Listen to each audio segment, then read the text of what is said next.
ಕಲ್ಲಡ್ಕ ಪ್ರಭಾಕರ್ ಭಟ್ ಭಾಷಣ ವಿವಾದಕ್ಕೆ ಸಂಬಂಧಪಟ್ಟ ಹಾಗೆ ಅಕ್ಟೋಬರ್ 30ನೇ ತಾರೀಕು ಪೊಲೀಸ್ ವಿಚಾರಣೆಗೆ ಹಾಜರಾಗುವುದಕ್ಕೆ ಸೂಚನೆಯನ್ನು ಕೊಡಲಾಗಿದೆ.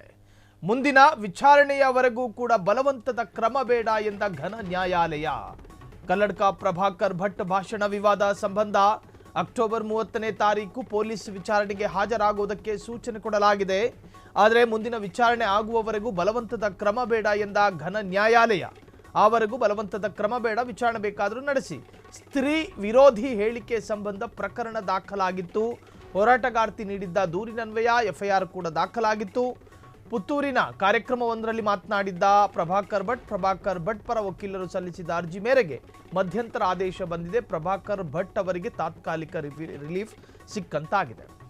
ಪುತ್ತೂರಿನ ಸಮಾವೇಶ ಕಾರ್ಯಕ್ರಮವೊಂದರಲ್ಲಿ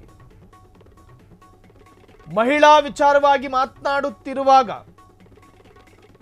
ಮಹಿಳೆಯರು ಮಕ್ಕಳನ್ನ ಹೆರಬೇಕು, ನಮ್ಮವರಿಗೆ ಅದು ಯಾಕೆ ಸಾಧ್ಯ ಆಗುತ್ತಿಲ್ಲ, 10 ರಿಂದ 14 ಮಕ್ಕಳನ್ನ ಹೆರುವ ಅನ್ಯ ಸಮುದಾಯ ಆ ಸಮುದಾಯದ ಸ್ತ್ರೀಯರನ್ನ ನಿಂದನೆ ಮಾಡಿದ್ರು ಅನ್ನೋ ಆರೋಪ ಪ್ರಭಾಕರ್ ಭಟ್ ರವರಿಗಿದೆ. ಹೋರಾಟಗಾರ್ತಿ ತಕ್ಷಣ ಎಫ್ಐಆರ್ ಅಂದ್ರೆ ದೂರು ದಾಖಲು ಮಾಡ್ತಾರೆ. ಅದರ ಆಧಾರದಲ್ಲಿ ಎಫ್ಐಆರ್ ದಾಖಲಾಗಿರುತ್ತೆ. ಆ ದೂರಿನಲ್ಲಿ ಉಲ್ಲೇಖ ಏನು ಅಂದರೆ, ನಿಮಗೆ ಗೊತ್ತಿರ್ಬೋದು, ನಿನ್ನೆ ದಿನ ಕಲಬುರಗಿಯ ಹೋರಾಟಗಾರ್ತಿ ಕೆ ನೀಲಾ, ಆಕೆ ಆ ಮಹಿಳೆಯು ಕೂಡ, ಆ ಹೋರಾಟಗಾರ್ತಿಯು ಕೂಡ ಕಲ್ಲಡ್ಕ ಪ್ರಭಾಕರ್ ಭಟ್ರ ವಿರುದ್ಧ ಆಕ್ರೋಶವನ್ನು ವ್ಯಕ್ತಪಡಿಸ್ತಾ ಇದ್ರು. ಪ್ರಭಾಕರ್ ಭಟ್ ಅವರು ಮಹಿಳೆಯರ ಮೇಲೆ ಇಟ್ಟಿರುವಂತಹ ಗೌರವ ಈ ಭಾಷಣದಲ್ಲಿ ಗೊತ್ತಾಗುತ್ತೆ. ಮಹಿಳೆಯರನ್ನ ಅತ್ಯಂತ ತುಚ್ಛವಾಗಿ ಕಾಣುವ ಮನಸ್ಥಿತಿ ಅವರದ್ದು. ಮಾತನಾಡಬೇಕಾದರೆ ಜಾಗೃತೆಯನ್ನು ವಹಿಸಬೇಕು. ಈವರೆಗೂ ಸಹಿಸಿಕೊಂಡ ನಾವು ಇನ್ನು ಮುಂದೆ ಸಹಿಸೋದಿಲ್ಲ. ಹೆಣ್ಣು ಮಕ್ಕಳನ್ನ ಬಹಿರಂಗವಾಗಿ ಕೇವಲವಾಗಿ ಮಾತನಾಡ್ತಿರ್ಬೇಕಾದ್ರೆ ನೋಡ್ಕೊಂಡು ಕೈ ಕಟ್ಕೊಂಡು ಕಿವಿ ಮುಚ್ಕೊಂಡು ಕೂತ್ಕೋಬೇಕಾ?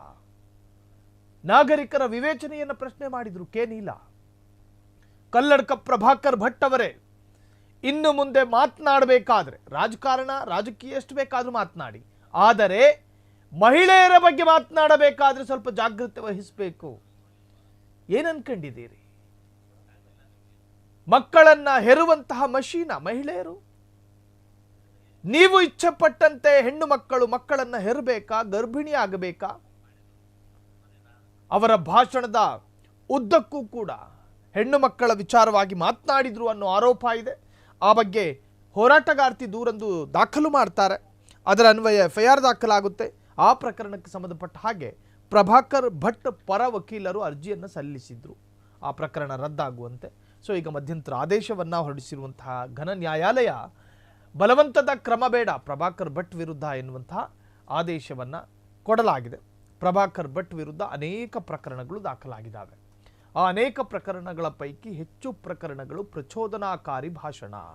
ನಿಮಗೆ ಗೊತ್ತಿರುವಂತೆ 2012ರಲ್ಲಿ ಸಿದ್ದರಾಮಯ್ಯನವರು ತನ್ನ ಪ್ರಣಾಳಿಕೆಯ ಭಾಗ 1ರಂತೆ ಒಂದು ವೇಳೆ ಕಾಂಗ್ರೆಸ್ ಅಧಿಕಾರಕ್ಕೆ ಬಂದರೆ, ಇದು ಈಗಿನ ಕಥೆ ಅಲ್ಲ, 2012ರಲ್ಲಿ ಸಿದ್ದರಾಮಯ್ಯನವರು ಹೇಳಿದ್ದು, ಒಂದು ವೇಳೆ ಕಾಂಗ್ರೆಸ್ ಅಧಿಕಾರಕ್ಕೆ ಬಂದರೆ ಪ್ರಭಾಕರ್ ಭಟ್ ಅವರ ಹಿಂದಿನ ಕೇಸುಗಳಿಗೆ ಎಫ್ಐಆರ್ ಹಾಕಲಾಗುವುದು ಮತ್ತು ನ್ಯಾಯಾಲಯಕ್ಕೆ ಚಾರ್ಜ್ ಶೀಟ್ ಸಲ್ಲಿಕೆ ಮಾಡಿ ಅವರ ವಿರುದ್ಧ ಕಾನೂನು ಕ್ರಮವನ್ನು ತೆಗೆದುಕೊಳ್ಳಲಾಗುವುದು. ಅಧಿಕಾರಕ್ಕೆ ಬಂದರೂ ಅದಾದ ನಂತರ ಭಟ್ರು ಪ್ರಕರಣ ಮುಟ್ಟು ನೋಡಲಿಲ್ಲ.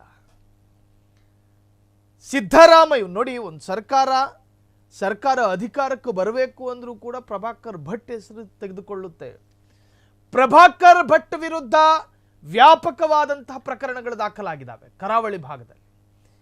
ಅವರ ಎಲ್ಲ ಪ್ರಕರಣಗಳು ಕೂಡ ಮುಸ್ಲಿಂ ಸಮುದಾಯದ ವಿರುದ್ಧವಾಗಿ ಮಾತನಾಡಿ ದಾಖಲಾಗಿರ್ತಕ್ಕಂಥ ಪ್ರಕರಣ. ಆ ಪ್ರಕರಣಕ್ಕೆ, ಅನೇಕ ಪ್ರಕರಣಕ್ಕೆ ಕಾಂಗ್ರೆಸ್ ಸರ್ಕಾರ ಕ್ರಮವನ್ನು ತೆಗೆದುಕೊಳ್ಳುತ್ತೆ ಅಂತ ಹೇಳಿ ಹಿಂದೆ 2012ರಲ್ಲಿ ಇದೇ ಕಾಂಗ್ರೆಸ್ ಸರ್ಕಾರ ಹೇಳಿಕೊಂಡಿತ್ತು.